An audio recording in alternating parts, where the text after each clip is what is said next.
أعوذ بالله من الشيطان الرجيم بسم الله الرحمن الرحيم.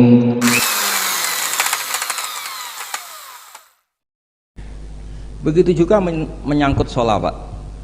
Ini ada Abdul Muta'alim, kebetulan saya kaji itu An-Naur Robek, karena itu cara saya memarahi Mahatali di sini nanti.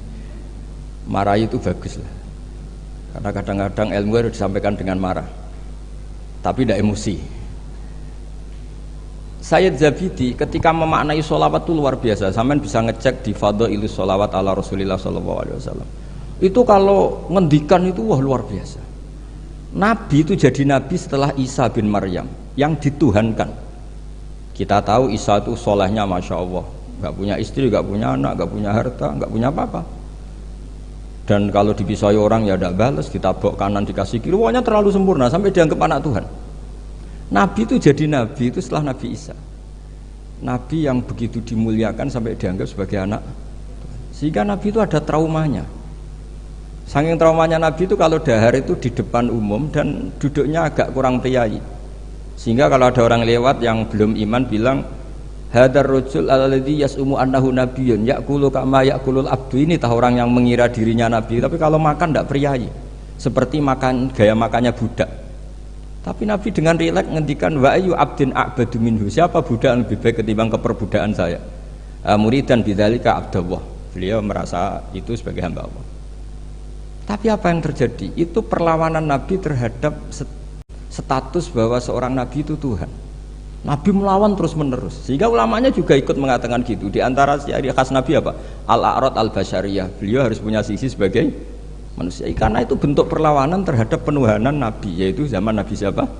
Isa. Akhirnya Nabi itu daharnya ya ibadah, tidurnya ya ibadah, nikahnya ya ibadah. Justru barokahnya Nabi nikah, huwa basarun. Buktinya yangkih, beliau menikah. Beliau juga basar, buktinya punya anak. Jadi semua yang terjadi pada Nabi itu bentuknya semuanya tauhid. Nafyul uluhiyah anil basar dan isbatul uluhiyah hanya kepada Allah Subhanahu.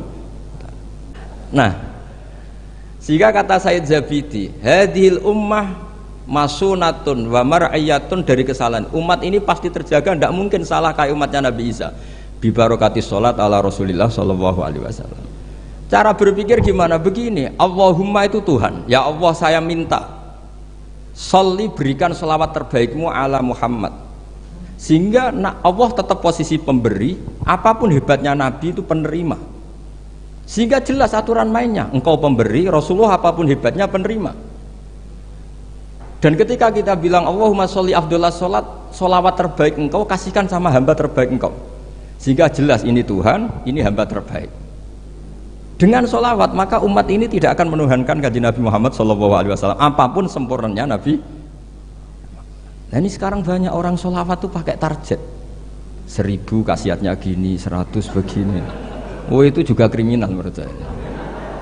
Dalam konteks ilmu ya. Jadi dalam konteks mujarrobat atau primbon itu bagus. Tapi kalau dalam konteks ilmu itu tersangka. Ini kata Sayyid Zabidi, bukan kata saya yang mengarang kitab Ithaf. Dan kita tahu Mbah Hashim ngaji sama Mbah Mahfud. Mbah Mahfud punya abah juga gurunya Mbah Abdullah, Mbah Abdul Manan. Nah, Mbah Abdul Manan ini orang yang lazama Sayyid Zabidi Shahibul Ithaf. Itu luar biasa. Saya mohon ilmunya Mahatali seperti itu. Sehingga kata Sayyid Zabidi, wa Muhammadun wa in jalla qadruh yahtaju ila sholatihi ta'ala. Apapun hebatnya Nabi jalla qadruh tetap butuh pada Allah. Dan itu jadi bagus karena Allah pemberi, Nabi penerima. Artinya hadil ummah tidak akan terjadi penuhanan terhadap Nabi Muhammad sallallahu alaihi wasallam bi barokatis sholawat. Dengan pemahaman seperti ini.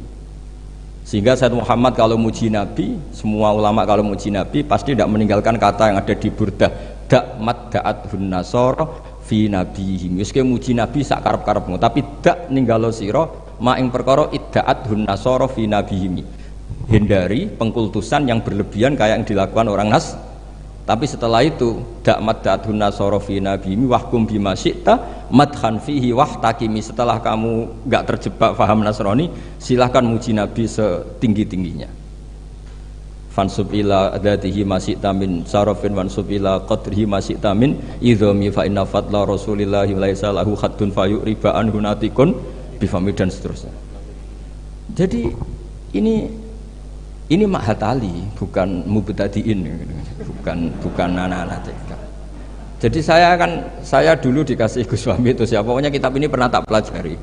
Tapi saya senang belajar yang agak tukaran. Jadi kitabnya Mbah Hasyim agak serius saya pelajari itu memang Al-Jasus Antahrimin Nagus, karena saya punya yang dari Maktabah Turmusiyah sudah geger sama saya Fakih Mas Gumambang itu dijadikan satu. Jadi kitab seri itu Gus Fahmi, seri tarungnya itu. Tapi nggak apa-apa, ini kan ilmiah jadi bagus. Dulu tuh lama kalau bentrok itu rukun, enggak kayak sekarang. Biasa debat ya lucu saja karena ilmu. Sekarang enggak. Imam Syafi'i itu ya biasa ada cocok sama Imam Malik. Padahal Imam Malik itu gurunya, tapi urusan apa? Urusan ilmu. Sehingga cerita di keluarga Termas itu paling masyhur. Saya pernah ngisi acara akhir sanas di Termas itu. Mbah Hasyim tuh mau ke Termas sama Mbah Dimyati, semua kentong beduk disterilkan. Karena yang datang Mbah Hasyim yang ngaramkan beduk sama kentong. Itu Mbah Hasyim senangnya bukan main, karena pondok Termas setua itu nggak pakai kentong dan beduk, berarti seide. Setelah jagungan sama Mbah Dimyati, ternyata ada santrinya. Sampun Mbah beduk mun kalau dilihat sedanten. Hasyim itu kagetnya.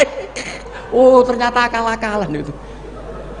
Saking lugunya santri pas masih jagungan sama Mbah Hasyim. Sampun kalau dilihat sedanten Mbah kentong kalian beduk pun aman. Tapi Mbah Hasyim sudah di situ. Saking lugune mau saking gobloke terserah lah. Dan itu dulu nggak masalah. Dulu nggak masalah. Karena penghormatan pada ilmu. Abu Hanifah itu tidak pernah kunut. Imam Syafi'i ketika sholat di masjid Abu Hanifah tidak kunut. Ikroman di hadzal madhab. Saya memuliakan madhabnya Abu Hanifah. Jadi saya mohon kualitas ilmu itu dijaga, terutama yang semacam maklumat. Kayak tadi Mbah Hasyim bilang wa ashabihi at-thayyibin ajmain. Kata ajmain itu penghormatan. Kata at-thahirin juga penghormatan. Ciri khas ahli sunnah adalah berpendapat kullu ashabi Rasulillah udulun. Semua sahabatnya Nabi itu adil. Entah Bani Umayyah sekalipun itu adil. Sehingga Imam Bukhari meriwayatkan kadang ya dari Abi Sufyan, dari Muawiyah. Dan itu Mbah Hasyim terang-terangan nyifati ashabihi at-thahirin. Ya. Jadi ini maklumat. Lagi-lagi gak ditahkiki ini. Ya, jadi ini rektor sih. Ya, sudah tahu ini kemana. Pokoknya saya ngomong saja, biar punya kegiatan.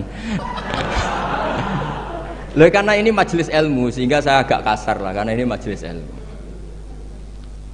Jadi orang itu harus, makanya dibak berjanji itu punya kualitas luar biasa. Itu juga karena maklumatnya. Misalnya ada orang yang memahami mbah-mbahnya Nabi itu begini. Dijawab oleh dibak berjanji oleh Simtudurar bahwa bapaknya Nabi luar biasa. Wa kaifala wa sayyidul akramu sallallahu alaihi wasallam wasitatuhul muntaqah. Nabi itu orang suci, enggak mungkin berpindah-pindah ke rahim yang najis. Nanti Nabi ikut mutanajjis. Jadi walam yazalillahu subhanahu wa ta'ala yang qulunun wa aslabi tahirati ila arhamis tahirati sakit hatta akhrajani Allah min baini abawayya wa huma lam yaltaqiya ala sifahin qad hafizal ilahu karomatan di Muhammadin abahul amjada sonal ismihi tarakus sifaha falam yusib. Itu maklumat. Saratun saronurun nubuwati fi asari hurorihimul bahya wa badara badruhu fi jabini jaddihi Abdul Muttalibi wa ibnihi. Semua itu maklumat. Nah, sebuah karangan kayak Mbah Hasyim itu harus semuanya maklumat. Jadi ketika beliau Mbah Hasyim menghentikan adabul alim, orang alim itu banyak, tapi harus punya adab. Jadi orang dulu itu kalau ngendikan kualitasnya itu luar biasa. Ya hanya sederhana sebenarnya bilang ajmain, tapi kualitasnya luar biasa. Atau bilang Allahumma sholli ala Muhammad, kualitasnya luar biasa. Allahumma itu pemberi, Muhammad penerima, sehingga nggak akan terjadi menuhankan Muhammad. Terus sama ulama diteruskan dengan menambahi sifat al-a'rad al-basari.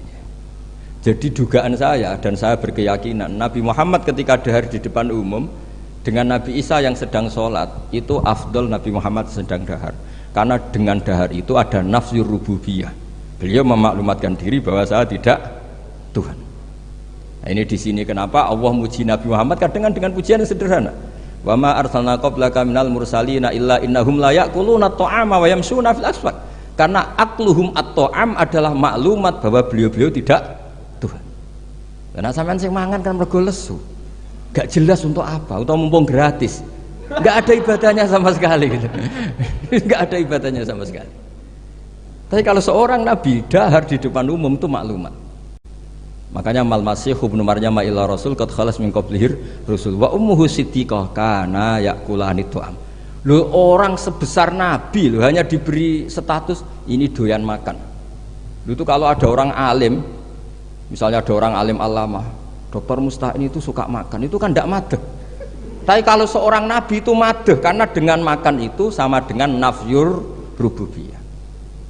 Sehingga Nabi Isa disifati Allah kana yakulanit. Nah ini cerita-cerita jaga kualitas apa?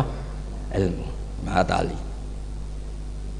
Jadi ya sudah seperti saya di sini, jauh-jauh dari Rembang ke sini ini jaga kualitas adab. Wong diutus cucunya Mbah Hasyim. Tapi tidak tahu kalau keseringan yang nyuruh yang agak dolim enggak ada. Tapi saya sudah benar jaga apa? Adab. Ini ada bulik saya karena sama-sama cucu dari Bani Abdul Aziz. Tapi ini cerita ya, jadi ilmu itu harus dijaga kualitasnya. Sama seperti ulama dulu bilang begini, tafsir Jalalain misalnya. Tafsir Jalalain itu kalau ngarang sederhana, tapi kualitasnya Masya Allah. Wa yuqaddaru qabla qaulihi ta'ala iyyaka na'budu qulu. Hanya gitu tok, tapi itu kualitasnya luar biasa. Sekarang anak-anak Mahatali ini nggak ngetes gurunya, anak-anak saja, biar kalau salah pantas. Kalau guru kan nggak pantas, apalagi pengasuh, ini anak-anak saja. Iya anak budu itu dawuhnya Allah pada dawuh Kanjeng Nabi. Ndak anak-anak aja disuruh jawab murid jenengan. Iya anak budu itu dawuhnya Allah pada dawuh Kanjeng Nabi. Itu kalau Quran itu dawuhnya siapa? Kalau itu dawuh Allah, Nabi, Allah ngendikan itu kepada Nabi, problem enggak? Kepadamu kami menyembah. Problem enggak? Problem. Untuk menghilangkan problem itu sebetulnya sebelum iyaka itu ada kata qulu atau kul. Muhammad, kamu harus mengatakan iyaka na'budu. Bukan Allah langsung ngendikan kepada Nabi iyaka na'. Kalau begitu maknanya berarti aku nyembah kue. Fatal enggak? Fatal. Jadi kelihatannya hanya sederhana, wa yuqaddaru qabla qaulihi ta'ala iyyaka na'budu qulu. Karena hanya dengan cara itu makna menjadi sah. Yaitu Nabi dilatih Allah, Muhammad katakan iyyaka na'budu. Akhirnya Nabi menirukan iyyaka na'. Memang iyyaka na'budu dawuh Allah, tapi yang dilatihkan untuk Kanjeng Nabi. Jelas nih. Nah, itu cara jaga kualitas apa? Jadi hal-hal yang kecil itu. Begitu juga koma atau fasal. Alhamdulillahilladzi anzala ala abdil kitab wa lam yaj'al lahu iwaja qayyima. Itu kalau tidak difasal dengan sakta, maka maknanya Tuhan yang tidak menjadikan Quran itu iwajan, tidak dibikin bengkok, qayyiman ya tidak dibikin. Berarti Quran itu ya agak bengkok, agak lurus. Itu fatal. Tapi kalau diberi jeda fasal atau sakta, Allah tidak menjadikan Quran sebagai yang bengkok, berhenti. Maknanya agak bengkok itu apa? Qayyimah. Nah, makanya terus ada sakta. Karena dengan sakta itu qayyimah menjadi penjelas lam yaj'al